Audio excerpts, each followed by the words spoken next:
This is Kol Yisrael, the Voice of Israel, broadcasting from Jerusalem. Sunday, May the 28th, 1967. The time, 8:30 p.m. in Israel, 18:30 hours Greenwich Mean Time. The Prime Minister, Mr. Levi Eshkol, has stated that the concentration of Egyptian troops in Sinai, coupled with the closure of the Straits of Tiran, constitutes an ever-growing threat to Israel's security. The entire nation, said Mr. Eshkol, must remain in a state of constant preparedness. In Jerusalem, the Magen David Adom First Aid Center requests that the public refrain from the time being from offers of help.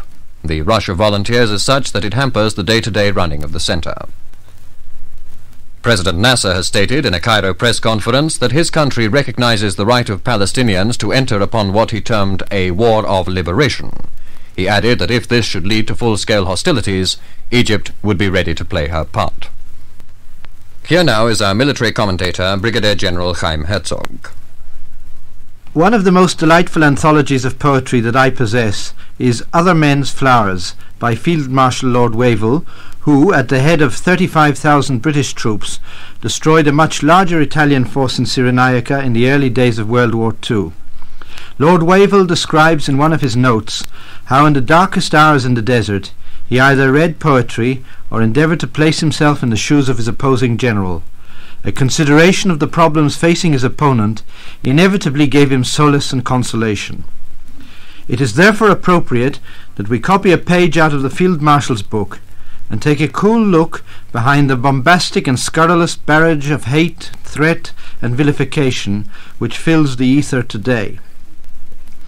The various military estimates published in the world today credit the Egyptian armed forces with a strength of some 4 regular infantry divisions and 2 armoured divisions, in addition to reserves, paratroopers, commandos, etc.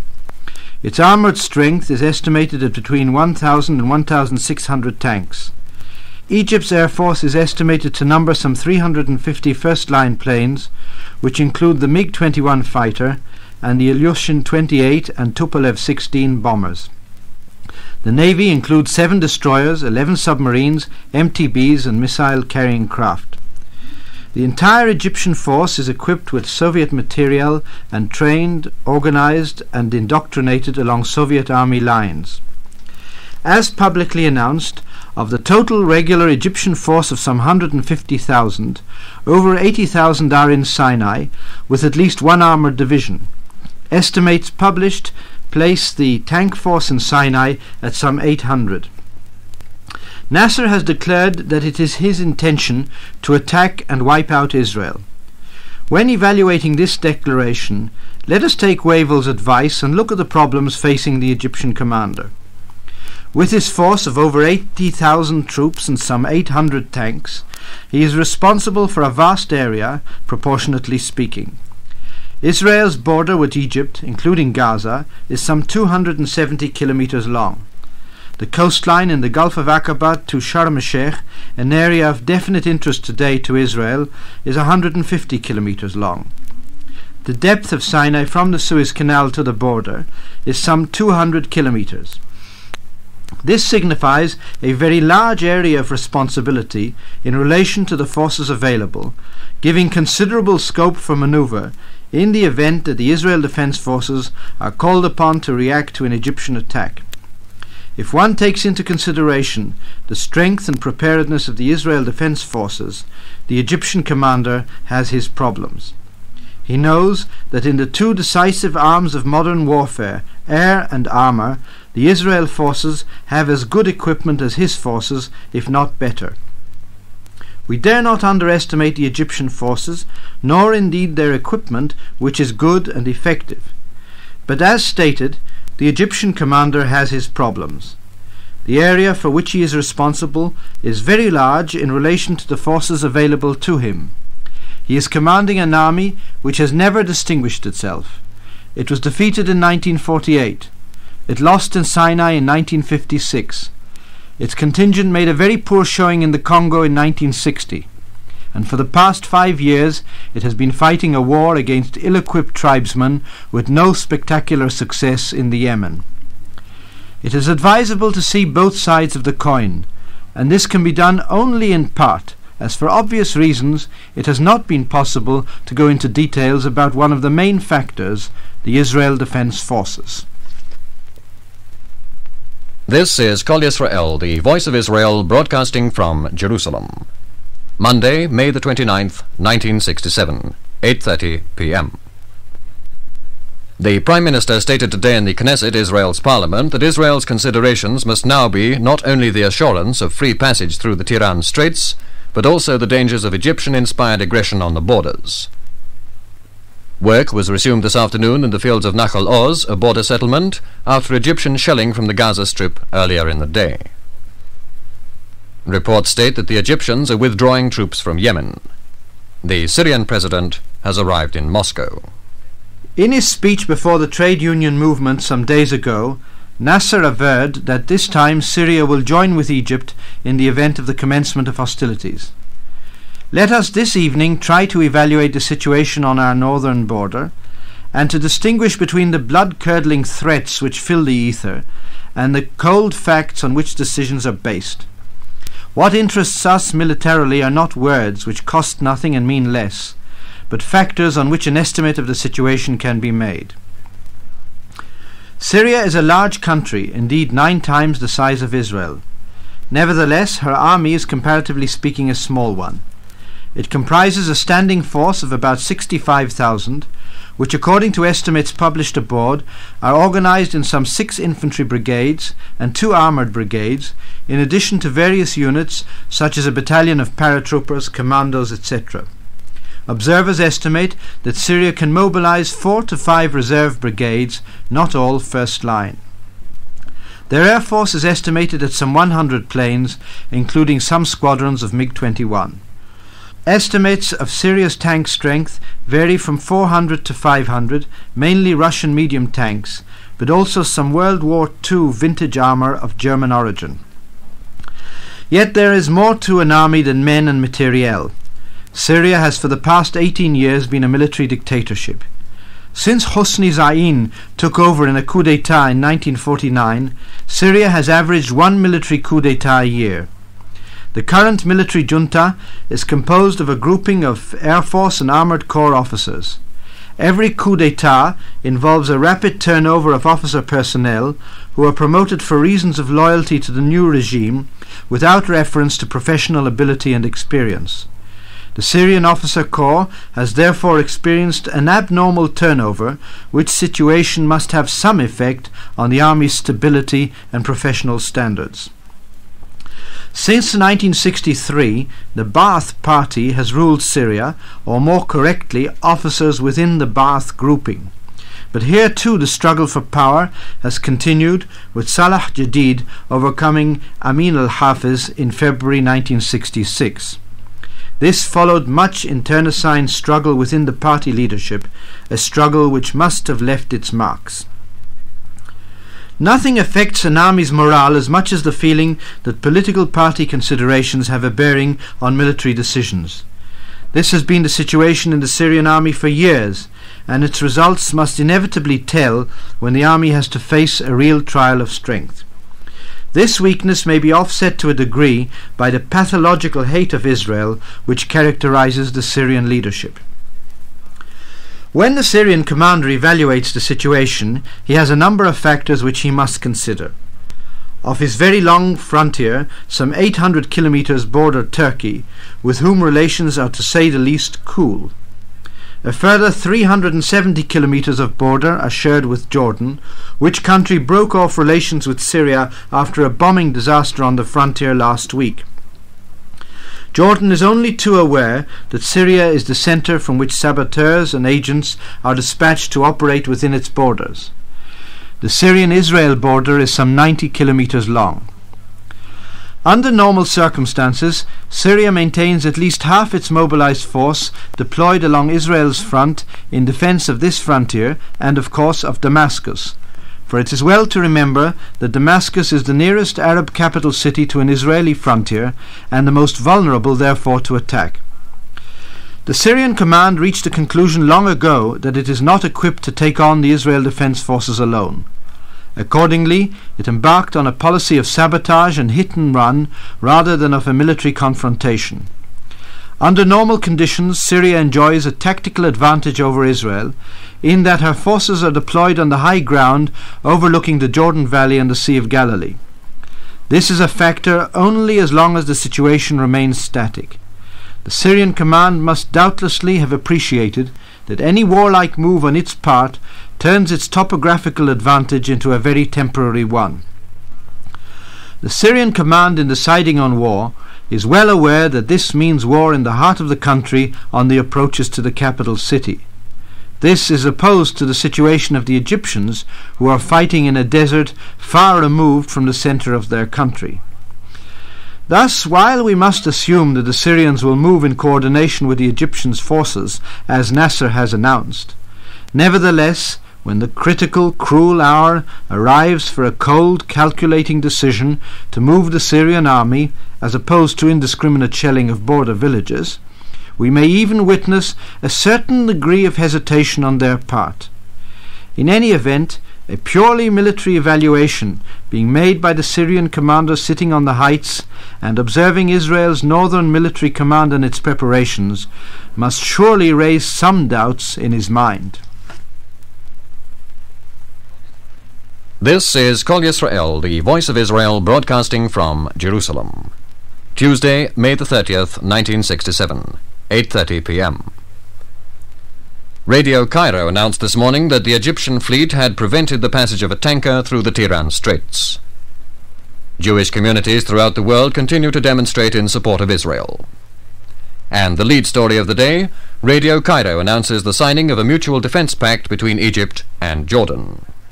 King Hussein has apparently given in today to what he estimates to be bitter reality, as witnessed the fact that he sat together with his implacable enemy Nasser and with the man who daily criticizes him in broadcasts from Cairo as the enemy of the people and as a traitor who must be overthrown, namely with Shukeri. It is clear that Hussein was not primarily motivated in this matter by considerations affecting Israel, but rather saw in it an act of personal salvation. Of course, the result is an agreement directed against us, and we dare not regard the new situation which has been created lightly. What is the Jordanian army? The armed forces of Jordan number some 50,000 men. The army is well trained along British lines. It comprises some 9 infantry brigades, an armoured force, parachutists, artillery, etc. Its equipment is primarily British, with its striking force based on the British Centurion tank and the American Patton. These two types of tanks are also used by the Israel Defense Forces. Their air force is comparatively speaking a small one, and would not prove to be a decisive factor in a possible war. Their artillery is also composed of American and British equipment. There is no doubt that Hussein acted as he did out of a feeling of despair following Nasser's recent moves, and because he feels that it is not possible for him to sit on the fence any longer. It is worth recalling at this point that he has assisted in bringing this disaster on himself, as his Radio Ramallah, was one of the main elements in the region which openly encouraged the closing of the Straits of Tiran before Nasser had decided to do so. But we can draw little comfort from this fact. The last time when Jordan signed a similar pact was in 1956, when Nabulsi was Prime Minister and Abu Nawar was Chief of Staff. Both of them were faithful adherents of Nasser. Israel later indicated that this act was one of the reasons influencing it to embark on the Sinai campaign. It is nevertheless worth remembering that despite the signed agreement and the instructions of the Arab Joint Staff to operate against Israel, not a single Jordanian soldier was moved during the Sinai campaign. The Israel Defense Forces have always planned on the worst possible assumption, namely that there will be a possibility of joint Arab action against Israel. On the basis of this assumption and no other, Israel's forces were organized over the years and have been prepared accordingly. Thus, as for every situation, so for this possibility, there certainly exists with the Israel Defense Forces an adequate reply. This agreement is not innocuous, and we dare not treat it lightly. Within our capital city there is now an army linked by treaty to Nasser. But let us never forget that the distance is equal in both directions, and we trust that this truism will be obvious also to the commanders across the frontier. This is Kol Yisrael, the voice of Israel, broadcasting from Jerusalem. Wednesday, May the 31st, 1967, 8:30 p.m. The British Foreign Minister describes the withdrawal of United Nations forces from Egypt as a grave blow to the world organization. President Johnson convenes the United States Cabinet on the Middle East situation. And on the home scene, General Yitzhak Rabin stated that it was within Israel's power not only to repel any act of aggression, but also to transfer the battle to enemy territory. Nasser has promised his people to destroy Israel this time. This promise, which has been accompanied by numerous declarations on the radio and television, brings to mind a story from the apocryphal centre of Jewish folklore, Helm. It appears that a large river divided Helm into two, and that when the inhabitants wanted to cross from one side of the river to the other, they were tied to a tree trunk and pushed across. On one occasion the tree trunk turned over in midstream, and the unfortunate individual tied to it was suspended with his head in the water and his feet in the air. The wise citizens of Helm stood on the bank and said one to the other, "See what a fool he is! He hasn't crossed the river yet, and already he is drying his stockings." This story is very appropriate to our subject today, for before Nasser can dry his stockings, he has to cross the river, and in his case, the obstacle is the Israel Defense Forces. It is true that every citizen has some form of personal contact with the Israel Defense Forces, but by and large, the concept of the IDF is an abstract one. The Israel Defense Forces is not only an army in the accepted form of the word, but also represents a complete merger of the civilian organization of the country with the war effort on a scale which has few, if any, examples in the world today. There is no aspect of life in the country today, such as the supply of fuel, food, water, electricity, the use of manpower, transportation of all types, civil defense, and all the services of a modern economy, which do not come within the province of defense planning and are not coordinated to the last detail with the Israel Defense Forces establishment. On a signal, in time of emergency, this highly effective and impressive machine moves silently into operation. The Israel Defense Forces are organized into 3 regional commands, North, Center and South, apart from the air and sea commands. Every regional command is organized in such a manner that it is capable of dealing with all military eventualities and problems which are likely to arise within its area of operation independently and without reference to the other commands. The basic formation in the Israel Defense Forces is the independent brigade. The army organized in brigade groups would, in the event of war, be operating along internal lines of communication and basing itself, logistically speaking, on supply centers and lines of communication which have been well planned in advance. A main principle of the armed forces is flexibility, which enables the General Staff to adapt itself immediately to any new developments on any of the fronts. Regional commands are organized behind the front line of static defense based on the kibbutzim and the villages along the frontier, and behind them, which constitute a self-contained organization and are designed to defend themselves, their general area and the country, thus leaving the general officer commanding the regional command complete freedom of action to maneuver his forces and to dictate the moves in the war as he sees fit. These settlements have behind them a tradition of which they can be proud, represented by such names as Tel Hai, Tirat Tzvi, Bet Eshel, Yad Mordechai, Negba, Degania, etc.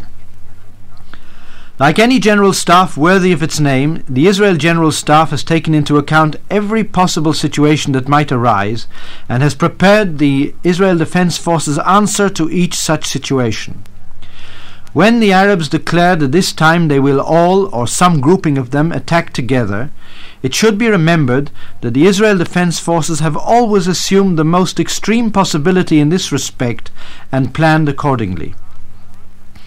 Our army is based on maximum mobility and flexibility, both on the ground and in the air, and is trained with its highly mobile forces and very efficient parachute units to transfer the battle rapidly in depth into the enemy territory.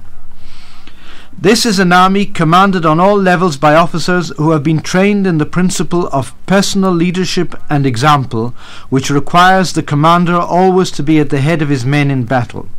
But as the opposing forces face each other, it is good to remember that in every clash which has occurred to date between Israel and its opponents, whether it be in war, in action along the frontier, in raids across the frontier, in air-to-air battle, or in sea combat, the Israeli forces have invariably had the upper hand.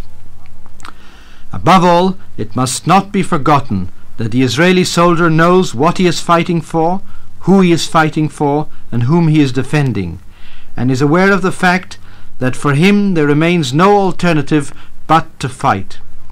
This awareness in a soldier is worth more than divisions and materiel.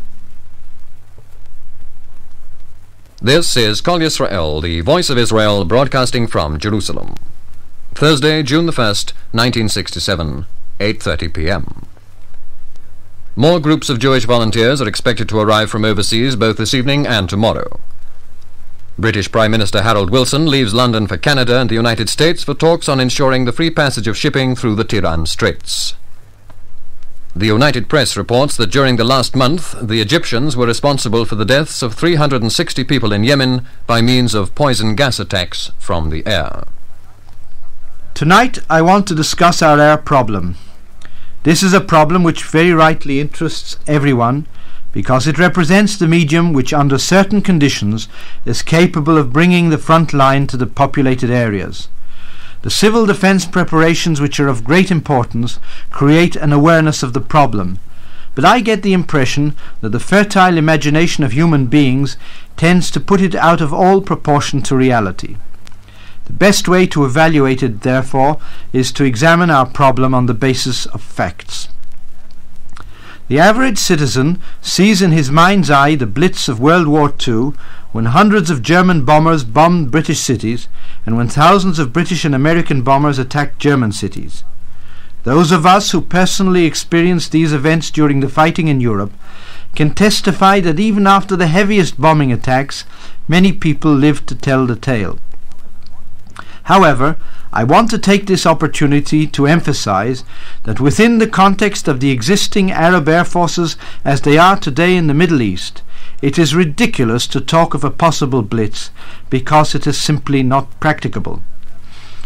The main Arab air force today is that of Egypt. There is little point in discussing other Arab air forces. They can add here and there, but the main problem is that of Egypt, and once it is solved, the others will not be of any great importance. Since the arrival of the jet plane in the Middle East, the Israel Air Force has met the Arab air forces twice, once during the Sinai campaign and a second time in the course of the past year since July 1966. Let us take the past year, which is probably more important, as it refers to types of equipment which exist today in the area. The score at the moment stands at 11-0 in favour of Israel. Since July 1966, when Arab planes began to fly over the border areas, 11 of them have been shot down, 8 Syrian, 2 Egyptian and 1 Jordanian, without a single Israeli plane being damaged. It seems to me that these results speak for themselves. In order to estimate correctly the possibilities of the Egyptian Air Force, let us divide it for the sake of convenience into 3 groupings. First of all, the very excellent Russian supersonic fighter MiG-21, which is not a bombing plane, and whose tasks include the defense of Egypt against the Israeli Air Force. There is such a problem too. The defense of their airfields, and cover for their forces in the field. In short, all the normal functions of a fighter command. This group, it is estimated, numbers 100 to 150 planes. The second grouping is composed of all other types of fighter planes, approximately 100 of them, which are subsonic in speed and limited in range. Presumably, their main function would be as air cover over the field of battle. The third grouping comprises the bombers, which are estimated at approximately 70 Russian-type Ilyushins and Tupolevs. The majority are Ilyushins, a slow and obsolescent plane by modern standards, and the remainder the Tupolev 16. What constitutes Israel's defense against this force? In the first line, we have a highly modern radar screen designed to reveal any unfriendly plane before it reaches our frontier, and to scramble our air force with its supersonic fighter Mirage in the lead. In addition, we have the American Hawk ground-to-air missile, which is considered to be one of the best of its type in the world against low-flying aircraft. In this connection, it is worth mentioning that while the Tupolev is not built to carry out its bombing operation over a height of 30,000 feet, the Hawk's range in height is in the region of some 50,000 feet. Furthermore, the Tupolev, with a maximum speed of 550 kilometers an hour, will have to endeavor to avoid the Mirage flying at least 1,500 kilometers an hour. In addition, modern anti-aircraft radar-operated artillery is deployed against air attacks. It is but a matter of days since we saw the L-70 in the Independence Day parade. All these elements, radar, our planes, the missiles, and the anti-aircraft artillery, are coordinated by a highly sophisticated electronic system, making a reply possible in a matter of seconds. And above all, in the Israeli cockpit sits a pilot who at the same time embodies an ability to react swiftly, advanced modern technical know-how, a complete mastery of a highly involved and sophisticated weapon, the traditions and self-sacrifice of countless Jewish generations, the spirit of pioneering and volunteering with which it now transpires this people is deeply imbued, and the brazen cheek of the Sabra, at times irritating, but definitely in face of the enemy. This wondrous admixture is the Israeli pilot, the best pilot in the forces ranged one against the other today. It is cold comfort to anybody in the region of a bomb that falls to know that not many bombs have fallen. All preparations, therefore, are not only justified but essential. Nevertheless, the damage that can be created by one of the planes in the Arab armies today is not as great as that wrought by the Syrian shelling of Gadot some weeks ago, and we saw how, thanks to adequate preparations, shelters, etc., there was no loss of life. Obviously, every precaution must be taken, but I must say in all sincerity that if I had to choose today between flying in an Egyptian bomber bound for Tel Aviv or being in Tel Aviv, I would, out of a purely selfish desire for self-preservation, opt to be in Tel Aviv.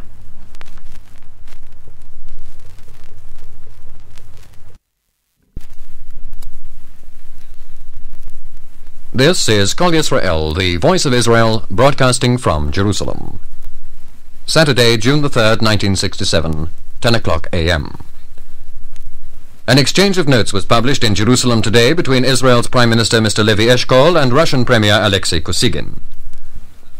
Israel's Defense Minister Moshe Dayan has said in answer to a question, "It is neither desirable nor necessary that Americans or British should fight Israel's battles for her." When asked if, should a war break out, it would be a short one, Dayan replied, "If war breaks out, I know that we shall win. That is the main thing." Brigadier General Herzog concluded his summing up of the week with the words, "When a commander prepares an estimate of a situation, one of the factors which he must analyze is that of the character of the military command facing him. General Dayan's appointment as Minister of Defense should not be surprised if a visitor to the Egyptian General Staff today were to find the staff officers there mulling over his Sinai diary. But there are two types of generals in the world. Those who continue to fight yesterday's war, they are a national disaster, as France learned to her cost in 1940, and those who think in terms of the next war. The second category characterizes the commanders of the Israel Defense Forces with General Dayan at their head.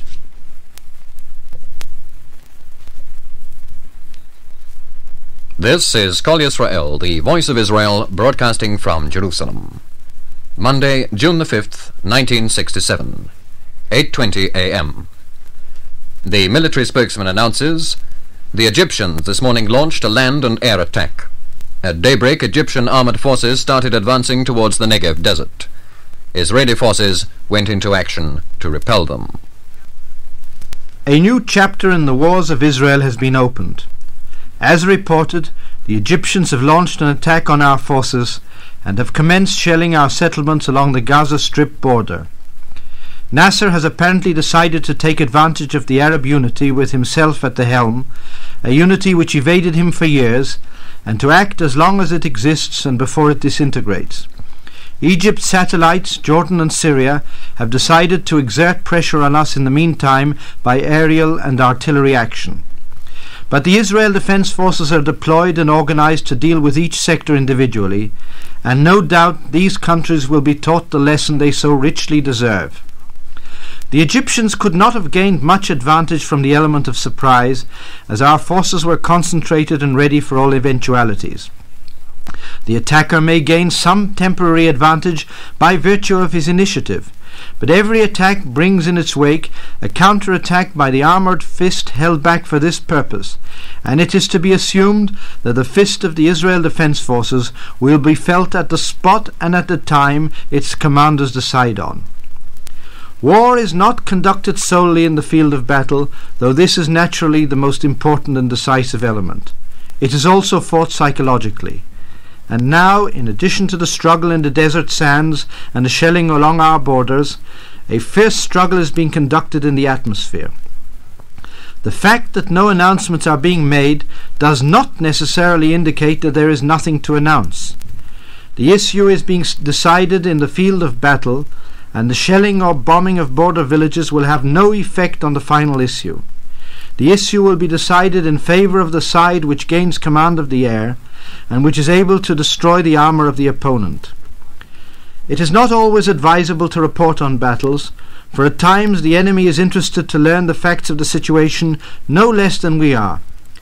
Under the circumstances of unprecedented hysteria on the part of the Arabs, their false reporting and utter instability, it is advisable that they continue to believe their own false stories up to a point. Therefore, if I refrain for the moment from reporting the conduct of the war, the reason is self-evident. The fog of war hinders the enemy, and so let us leave him with it rather than dispel it. We think of war in general and abstract terms, but each and every one of us has a personal interest, and deep in the heart a feeling of anxiety for the husband, the father, the brothers and sons now in danger. The young people who have abandoned the cafes of Dizengoff Street and the discotheque, the farm boys, the yeshiva students, the members of the youth movements, the boys of the immigrant townships, all are at this moment shoulder to shoulder fighting in the air, on the land and on the sea for our right simply to live. A new page has been opened in the history of our people's battles and of the courage of Israel. And deep in this moment, when we think of those engaged in the struggle, there is, irrespective of whether we normally pray or not, a prayer that the guardian of Israel shall neither slumber nor sleep. 8:30 p.m. Latest reports tell of Jordanian participation in the attack. In Jerusalem, Jordanian shelling continues into the night. Government House in Jerusalem, the headquarters of the UN Truce Supervision Organization, was overrun by Jordanian forces, who were afterwards driven out by Israeli troops. Prime Minister Eshkol announces that the fighting is taking place outside Israel's borders in the Sinai Desert. The first day of fighting is over, and a new page in the history of Israel's wars has been opened. It is not the first time that many have risen to destroy us. The fog of war covers the battlefield, and we have not taken the initiative to dispel it, for this fog is more of an obstacle to the enemy than it is to us, as it obliges them to be dependent on their own false and exaggerated reports. They have reached new heights in hysteria in reporting to their own peoples on developments along the various fronts, and I am convinced that their internal reporting can be no better. The population quietly going about its work in Tel Aviv and living its day-to-day life will be interested to learn that the Arab broadcasting stations report that the city is burning fiercely. This gives some indication as to the accuracy of their reporting, King Hussein today made the mistake of his life because he believed Nasser's false estimate in regard to Israel's weakness and inability to stand up to all the Arab forces at once. As to the results, we shall wait and see. To summarize the situation at the time of this broadcast, a decisive battle is being waged in the south according to the Egyptians in Sinai. The Egyptian Air Force would appear once again to have met its match, though the battle continues. And as I have explained more than once, we are organized and capable of handling any grouping of problems posed to us by the Arabs at any time. A few days ago, Nasser said that Israel today is different from what it was 10 days ago. I would say that tonight Nasser is a very different person from what he was when he started work this morning. This is Kol Israel, the voice of Israel, broadcasting from Jerusalem. Tuesday, June the 6th, 1967, 10 o'clock a.m. The Chief of Staff, General Yitzhak Rabin, and the Air Force Commander, Brigadier Mordechai Hod, report on the results of the first day's fighting.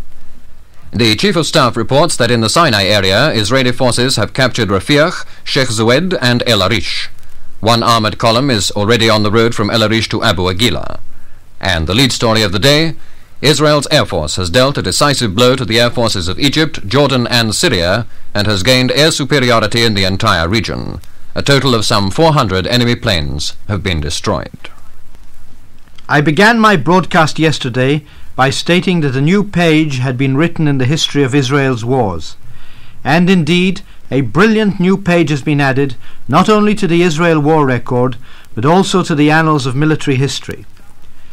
When the Chief of Staff characterized the victory of the Air Force as without precedent, these were not mere words, but a very accurate description of a brilliant operation which will be taught in all Air Force schools throughout the world for generations to come.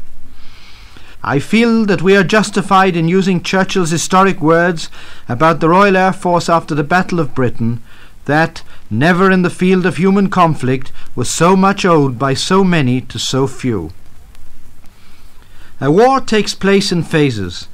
Yesterday morning we witnessed the defensive holding phase, when the Israel Defense Forces quietly and efficiently held the Egyptian attacks and chose the point for the major counterattack.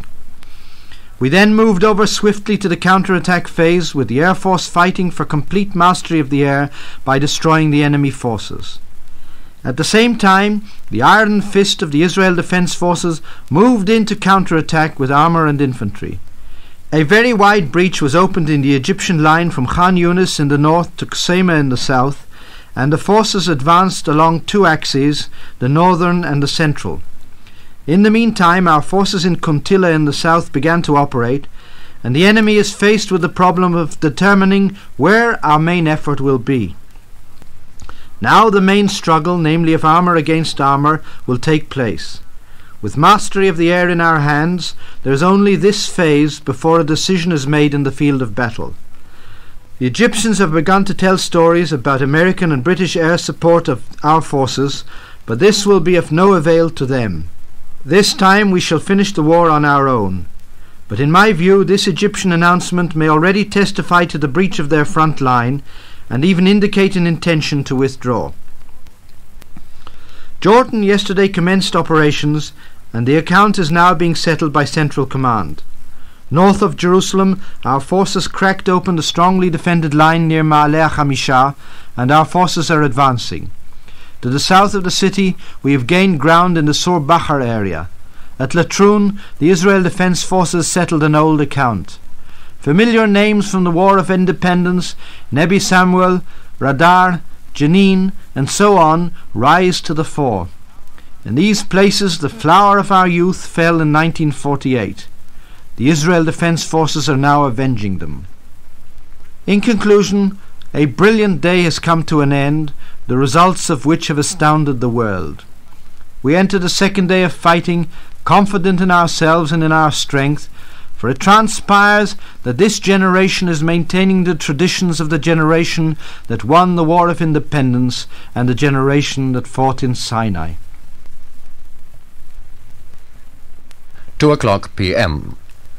The town of Gaza fell at noon today, and earlier Bir Lachvan, southeast of El Arish. During the night, Israeli forces have captured the villages of Nebi Samuel and Beit Iksa in the Jerusalem area, as well as the Latrun region.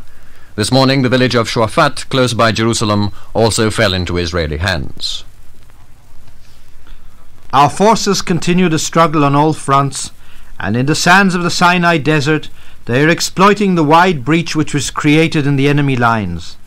There, our army is fighting to smash the Egyptian army, which entered Sinai 2.5 weeks ago with the purpose of destroying us.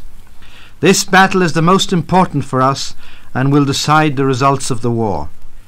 All yesterday, the Jordanians attacked our towns and settlements, including the capital city, all along the frontier. They shelled our citizens indiscriminately.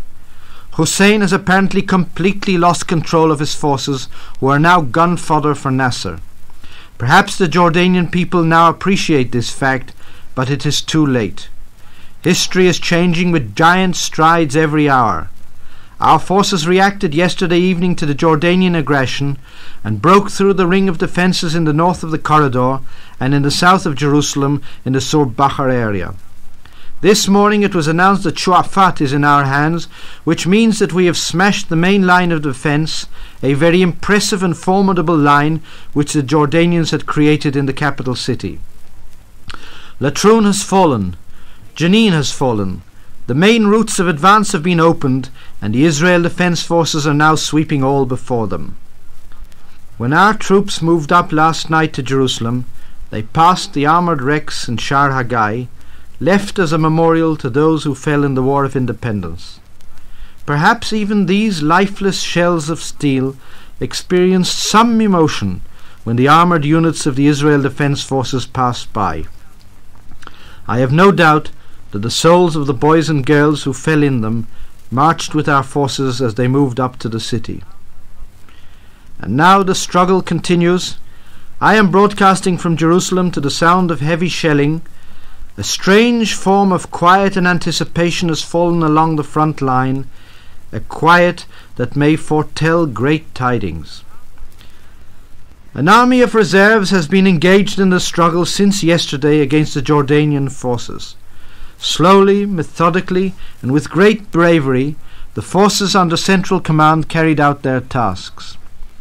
These hours may yet be among the greatest in the history of our people for thousands of years. Every man and child will retell the story of these times until his dying day. For we have been privileged to live to see the armies of Israel, with the Lord of the hosts of Israel at their head, poised before the gates of the eternal city. 8:30 p.m. In the south, Israel forces have taken Abu Agila and Jebel Libni. In the north, Syrian artillery is shelling the settlements of Shamir, Lahavot Bashan, Kfar Sold, Yesod Ma'ala, Gadot, Kfar Hanasi, Chatzor, Rosh Pinah, and Ein Gev. On the central front and in Jerusalem, Jordanian artillery fire continued throughout the night and morning almost unceasingly. Jordanian shell fire was also directed at the settlements of Ramat HaKovesh, Bochan, Tzur Natan, Lahav, Yad Chana, and at the Tel Aviv area. Israeli forces have taken the Jordanian gunnery position at Kalkilia. In Jerusalem, the French heights have fallen. The road to Mount Scopus is open. The second day of fighting has now ended, and it would appear to me that all world records have been broken. Our Air Force, in a most thorough and brilliant manner, has created a situation which must be the fondest dream of every military commander. The Sinai campaign of 1956, which entered history as a swift battle, assumes almost slow-motion proportions in relation to the current one. It is only 36 hours since HR, since the Egyptian aggression commenced, and behold, our forces are well and truly established within enemy territory. The Arabs have always promised us a blitz war. They failed to keep their promise, and instead it has fallen to the Israel Defence Forces to demonstrate the correct technique to them. In the south, we caused the enemy heavy losses in armour, and I trust that this time, with complete air superiority, we shall succeed in preventing the enemy from withdrawing their armoured forces to the canal zone, as is their wont, and destroy the armed forces of Egypt once and for all in the interests of peace in the area and of world peace. Jordan was the power which brought the full impact of the war home to the doorstep of many of us.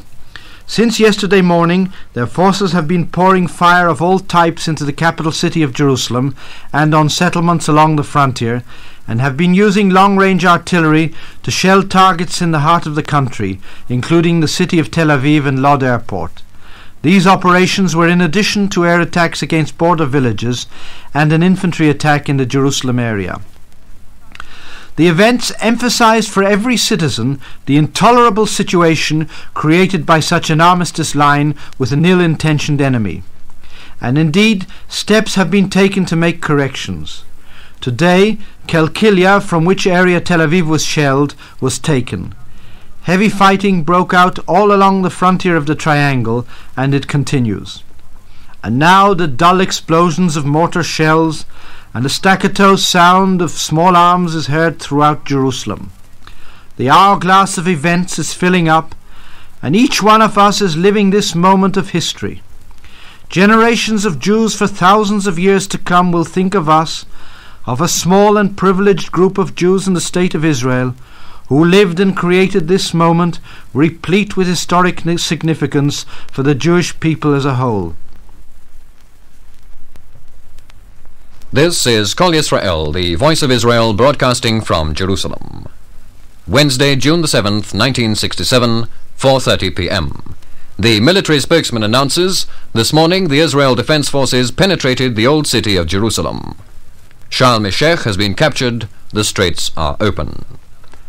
The Chief of Staff announces that the entire Sinai Peninsula is in Israeli hands, as is the greater part of the west bank of the Jordan, the old city of Jerusalem, Bethlehem, Hebron, and the Etzion bloc. The Air Force commander announces the destruction of 441 planes belonging to Egypt, Syria, Jordan, and Iraq. The miracle of our generation continues, as does the brilliant campaign, the like of which there is no record of in the history of Israel, and perhaps in the history of the nations, and which has achieved today what millions of Jews throughout the generations have prayed for. Our entire attention and our hopes were concentrated on the liberation of Jerusalem, but let us not forget for a moment that the main and decisive battle has been conducted in the Sinai, where our forces destroyed the retreating armies of Egypt. The Straits of Tiran, which were closed before Israeli shipping only 2 weeks ago, were opened by the Israel Defense Forces, who captured them. Our sea link with Africa and Asia has been resumed, and we have once again proved to the world that there is only one language that is understood by dictators. Slowly but surely, the old city of Jerusalem was besieged, and the people of Israel waited spellbound and in anticipation of great events. As I stood today beside the general officer commanding the central command by the Wailing Wall, I was reminded that there is sometimes justice in history. In 1948, Mount Zion was captured by the 4th Battalion of the Palmach, which broke into the old city at Zion Gate, but which was later obliged to withdraw from it. That battalion was then commanded by a man who is today Brigadier Uzi Narkis, commanding the central command of the Israel Defense Forces, whose units captured the city and earned the gratitude of generations. And indeed the saying goes, Jerusalem is a gift of the whole land of Israel. On the altar of the Temple Mount and Mount Moriah, the people of Israel offered up today priceless sacrifices which swell the toll of sacrifice by earlier generations. Our victory was not lightly achieved, and at this moment it is well that we remember those who offered up their lives for the glory of the Almighty and the nation. Jews for generations to come will recount the tale of this day, of these people, of its army and its commanders, and will remember us, the privileged ones, who united as one people, who suddenly discovered that there are more important things than day-to-day dissension, who rose to the call of the hour and turned their backs on that internecine strife which had brought about the destruction of the temple, and who lived to see this great moment. And in the words that Shakespeare put in the mouth of Henry V on the eve of battle, and gentlemen in England now abed shall think themselves accursed they were not here. At this holy moment in the history of our people, silent generations of our people are looking at us tearfully and gratefully, generations who were massacred and slaughtered, and who offered up their lives for the glory of the Almighty, our sons and daughters, the silver tray, who gave us our state. They all thank our generation for not having forsaken the destiny of Israel. This is the day which the Lord has created. Let us rejoice and be happy in it. This is Kol Yisrael, the voice of Israel, broadcasting from Jerusalem. Friday, June the 9th, 1967, 8:30 p.m. Syria continues shelling settlements along the border. Israel forces continue their efforts to silence the Syrian guns. Syria's President Nuruddin el-Atassi broadcasts an appeal to the Syrian people and troops to repel an Israeli invasion at all costs. Syria's Prime Minister claims at the United Nations that it was Israel who launched a full-scale land and air attack. It appears to me that there is no precedent whereby a military commentator wishing to make a weekly summary is in fact summarizing an entire campaign which took the world by storm and which has already become a legend. A week ago, the Arab armies bordering on Israel were concentrated along our frontiers in preparation for our destruction. They were deployed with at least 250,000 troops in the field, some 2,000 tanks, and some 500 first-line aircraft, a large and impressive force within the context of our region. They were under a single command and united in a pact with one single and solitary purpose: to destroy the state of Israel. They enjoyed the complete support of a major world power which supplied them with false information as to Israel's intentions. Their concentration along the frontiers were accompanied by an uncontrolled psychological warfare in which we were assured, each and every one of us, of a bitter and horrible fate which would befall us, our women and our children. The world was horrified and hesitated and held conferences and listened to speeches and engaged in diplomacy and made proposals. In the meantime, the Egyptian dictator became a captive of his slogans, and with him his satellites in Syria and in other countries. King Hussein made a wrong estimate of the situation and placed his forces under Egyptian command, an act which was the fatal error of his life. The Israel Defense Forces were deployed in 3 regional commands, organized and ready to operate simultaneously and independently in all the commands if necessary, a fact which was apparently not obvious to the enemy, and here he erred again. The enemy, the world, and if I may say today, many of the citizens of the State of Israel, did not appreciate the significance of the war machine that had been built by the Israel Defense Forces, based as it was on a civilian rear which adapted itself overnight to the requirements of war, and did not understand correctly the capabilities of the military force which had been built here in Israel.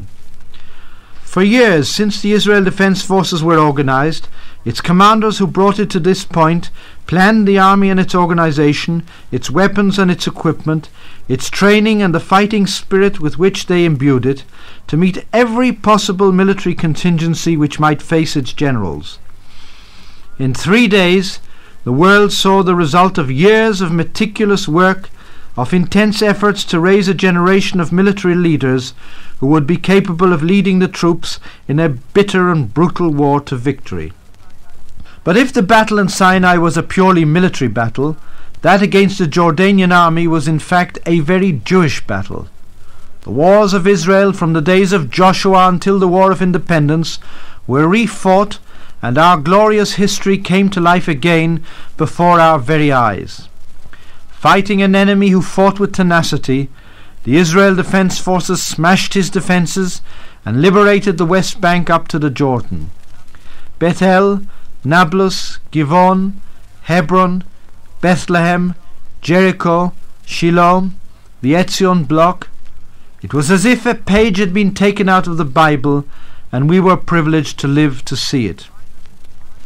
And finally, with supreme gallantry, After the ring had been closed around Jerusalem, one of the elite formations of our army broke into the old city, captured a Temple Mount, and restored Israel's crown. These boys, the finest of our youth, who had been through much in the field of battle, wept like children, they and their officers, when they reached their holy objective after a costly and bitter struggle. Thus ends a war which the history of mankind will recount for generations to come.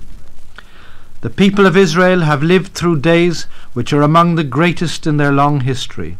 The Jewish people who stood steadfastly and loyally by our side understood the significance of Israel for themselves and are experiencing today a national Jewish pride greater than ever before. I am broadcasting these words from Israeli headquarters, which but 3 days ago was Jordanian headquarters. From my window I look out upon the mount of the temple, and once again the armies of Israel guard the city wall over which the flag of Israel is flying. A burnt-out Israeli tank lies on its side before a gate in the wall, silent testimony to the price which our people paid.